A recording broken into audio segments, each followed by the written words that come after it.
que eu estudava para concurso público. Sim. Eu passei 2 anos estudando integralmente para auditor fiscal da Receita Federal. E ali a gente tinha eu estudava em casa, com todos os meus cursos online. Tudo online, né? Todos os professores, cursos online. Era um concurso muito concorrido. E a gente do Brasil todinho, né? Eu tinha os grupos e concurseiros do Brasil inteiro, né? Naqueles grupos do meu professor. Eu tinha até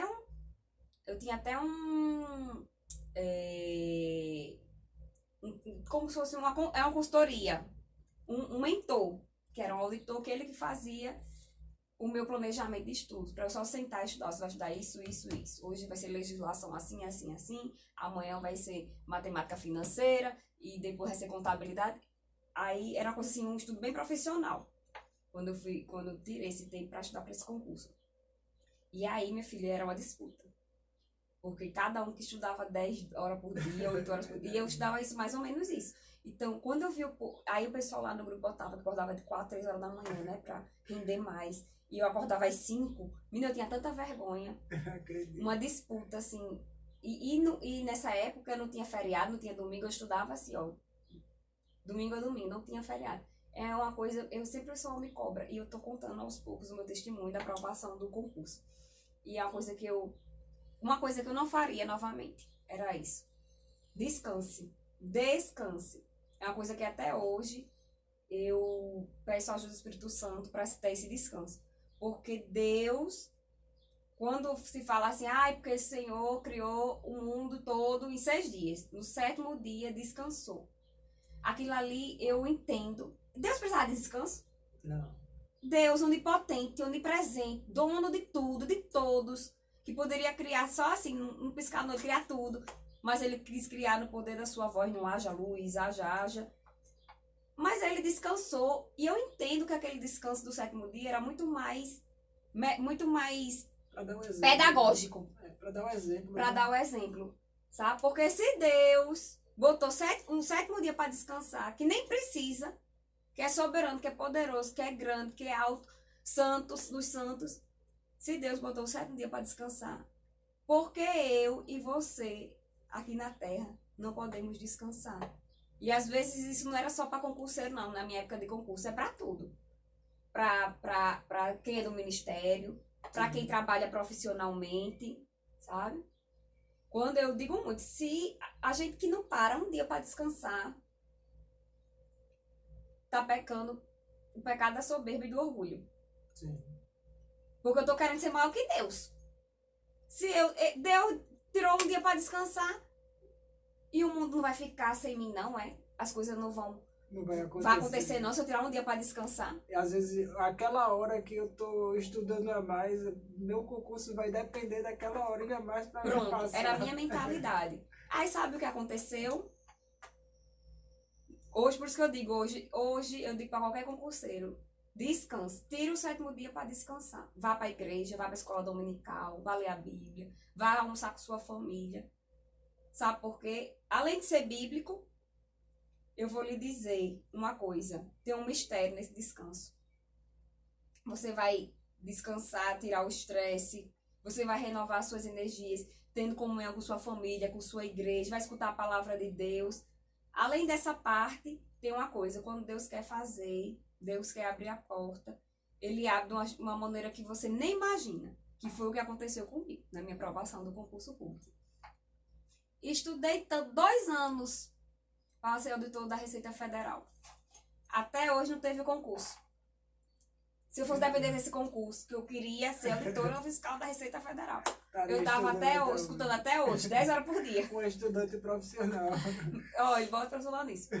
E aí, o concurso não teve até hoje. Do ano que eu comecei a estudar, o de auditor teve para analista, mas para auditor não teve.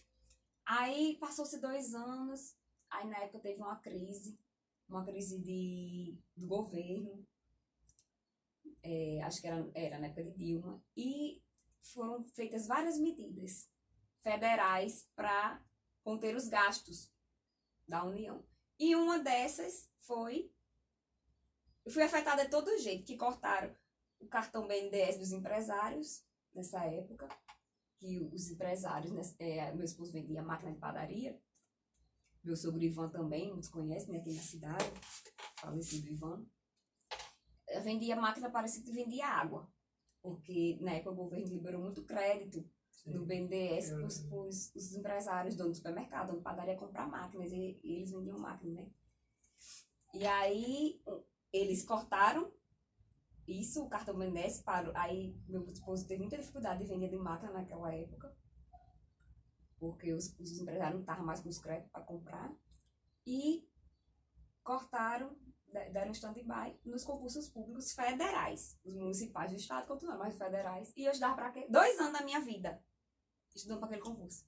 Justamente o concurso que eu estudava foi suspenso. Aí o que Raquel foi fazer? Agora eu vou estudar para o estado. Fui estudar para concurso do estado. E aí fui estudar para auditor da Bahia, ia sair do Ceará, auditor do Ceará, e não sei o quê, ia estudando. Aí eu tava um dia escutando a Rádio Nordeste. A Rádio Nordeste evangélica, lá em Natal, que era a AM na época, ainda no carro. Indo pro meu círculo de oração, nessa época, naquela crise, que o meu concurso foi suspenso. Aí fui para outro foco, que era auditor do estado. Aí saiu assim uma chamada. Concurso, 3 vagas para concurso de auditor fiscal do município de Nísia Floresta. Eu nunca não tinha interesse nenhum de fazer concurso do município. Aí como eu vou fazer esse concurso? O meu concurso mesmo foi suspenso. Não sei nem quando é que vai ser liberado agora. Autorizado. Estou estudando as preços do estado, mas ainda também não sai no edital. Ninguém nem sai do edital, né? Tava só as perspectivas, porque algumas leis tinham que ser autorizadas para fazer o concurso. Vou fazer esse concurso de município. Aí, acho que faltavam uns 2 dias para a prova. 2 dias. Eu disse, eu vou baixar fiz a inscrição, tá faltando uns 2 dias para a prova. 2 dias. Eu baixei. Olha só, eu baixei no meu iPad. Eu entrei lá e baixei o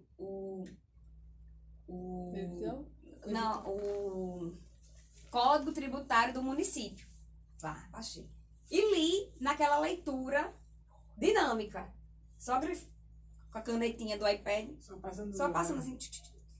Acho que acho que é 100 páginas. 100 e poucas páginas. Então, não tinha como eu estudar em 2 dias. Mas eu vou fazer a prova, vou pelo menos dar uma lida vai ver que cai alguma coisa do Código Tributário do município, assim. Porque eu me inscrevi no cursinho e o professor disse, olha, não vai cair o Código Tributário do município. Vai cair. Aí caiu umas coisas de contabilidade, que eu era muito boa. Coisas de direito tributário, que eu era muito boa, caía muito forte para auditor da Receita Federal. Aí vai ser bom. E ele disse que não ia cair. No edital não especifica. No edital não especificava que ia cair o CTM do município. Mas eu, curiosa, baixei 2 dias faltando da prova. Baixei, pronto. Eu terminei de ler, li as 100 e poucas páginas só passando. E quando chegou a prova, só o que caiu foi o CTM. E eu lhe digo que o Espírito Santo... A prova foi para a senhora. Não! Quando Deus prepara. Não, o Espírito Santo eu digo que soprou, porque eu nem estudei. Foi uma leitura tão dinâmica que ficou assim na minha mente algumas coisas que eram coisas específicas do município, né? Que lá é a cidade das Lagoas, das Águas, Nísia, né? Tem muitas lagoas. Lagoa do Bonfim, Lagoa de Carcarás, e tem Tabatinga, Camurupim, Búzios, uma parte de Pirangi, parte de Pinhum, até Barreta, Malimbá, tudo pertence a Nísia. É muito extensa essa parte, né, daquele litoral de lá. Aí tem coisas muito específicas do turismo de lá, da parte cultural, porque lá tem a questão cultural bem forte de Nísia Floresta, né, da mulher Nísia Floresta. E tinha umas coisas assim bem específicas, meu filho. Mas eu só quando eu olhar assim pra questão, B, vai ser B, pronto, B. E pra resumir, era 40 questões. Eu fiz 37. Foi boa, pronto. Foi boa, mas fiquei em 10º lugar, só 3 vagas. 10º lugar, aí eu lhe digo, porque eu lhe digo que a gente tem que descansar no Senhor, inclusive descansar fisicamente e mentalmente. Não adianta querer trabalhar 7 dias, estudar 7 dias, fazer o ministério 7 dias, não. tem que tirar para o descanso. Porque o Senhor, ele é Deus de provisão. Se você descansar o 7º dia, como é a vontade dele, você vai produzir muito mais, vai ser muito mais bênção para o seu ministério, para a sua família, para a sua casa. E ele vai prover tudo que se necessita, tudo que será necessário. Como foi assim nesse capítulo da minha vida do concurso. Fiquei em 10º lugar. 3 vagas, 3 questões. Diga aí. Aí sabe o que eu fazia? Aí sabe o que aconteceu? Deus usou um vaso para mim no altar. O ano era 2016. E disse assim para mim. E era na Assembleia, né? A 10 lá de Nova Parnamirim. E eu, assim, bem vaidosa, zunhona, e de brinco e tal. Aí a irmã bem assembleiana, raiz, cabelão aqui. Quando ela pregou uma bênção, Deus falou comigo tremendamente na administração dela. Eu nunca tinha visto essa irmã. Vi só nesse dia mesmo. E vi outra vez, que outra vez ela foi pregar, depois de uns anos, vi ela novamente, no altar, assim. E aí, quando acabou a ministração, ela disse, pastor, eu sou muito rigorosa e disciplinada com horário. Já deu meu horário, mas eu posso fazer oração pela igreja? Aí o pastor pode. Mas antes de fazer a oração, eu tenho um recado para dar para aquela jovenzinha ali. No culto de jovens, viu? Lotada a igreja. Isso ela não altar no microfone. E eu, pronto. Lá vem, Senhor. Eu aqui toda de brinco. Mas o Senhor, ele é aquele que vê o coração. Ele vê. Ele é pai. E muitas vezes, como a gente não tem uma paternidade terrena, como deveria ser, a gente tem dificuldade de aceitar essa paternidade celestial. De um Deus zeloso, de um pai cuidadoso, um pai que vê o nosso emocional, que se preocupa com nossas emoções, com os nossos sonhos. E ali, ela disse, olha, essa jovem de vestido assim, assim, assim. Eu, é você mesmo tem cantinho. Você, olha, Deus manda ele dizer que conhece os seus sonhos profissionais.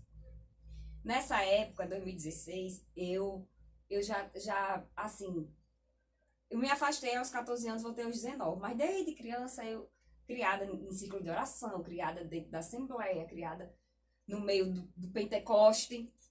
E eu me decepcionei com muitas coisas. Muitas pessoas que dizem, que entregam a mensagem de Deus que não é de Deus. Eis que te digo, e não digo nada, que Deus não está mandando dizer nada. Então, nessa época eu já era uma pessoa assim muito fria com profecia. Não era qualquer profecia que chegava para mim e que eu chorava e que eu sempre... Tá, pode dizer, tô aqui. Aí eu fico, escuto, amém, amém, pronto, e vou orar. E glória a Deus, e aleluia, e amém, irmã, tá certo. Não digo nada. Nessa época eu já tava nessa fase. Aí a irmã começou a profecia, olhou pra mim e disse, Deus me mostra você assim, assim. E eu deixei lembrar, assim, pode dizer, pode falar.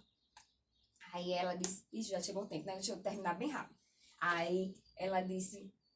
Quando ela disse, Deus manda lhe dizer que conhece ações profissionais. Aí pronto, eu já desabei, porque ela foi direta, específica, direta ao tempo, né? Direto ao assunto. Aí quando disse, o Senhor me mostra você agora, numa mesa, sentada com um bocado de livro do lado. E Deus diz que você olha por livro e diz que não tem capacidade, porque era do jeito. Eu passei 2 anos estudando para a Receita Federal e dizia, Jesus, que invenção foi essa? Porque eram 20 matérias no meu concurso. Quando eu terminava a 6ª, eu já não lembrava mais de nada da primeira. Eu, Jesus, que invenção foi essa de estudar para esse concurso? Eu não vou passar, nunca vou passar. E até nisso, a profeta disse, Deus manda ele diz que você olha por livro e diz que não tem capacidade. Mas o Senhor manda ele dizer que quem tem capacidade é ele, que ele que é o dono da sabedoria, que ele que abre a porta, que ele que vai fazer. Amém, amém. Isso em 2016. Passou-se os anos, em 2020. As pessoas, eu sempre orava assim, Jesus, se esse concurso for pra mim, que quem passar na minha frente, o Senhor abre as portas largas. E assim foi. Uma se casou, foi morar nos Estados Unidos, a auditora lá do município. O outro passou no Tribunal de Contas de São Paulo, foi-se embora. O outro foi ser auditor da Control. E todo mundo foi-se embora e chegou ao 10º lugar, a irmã Raquel assumiu.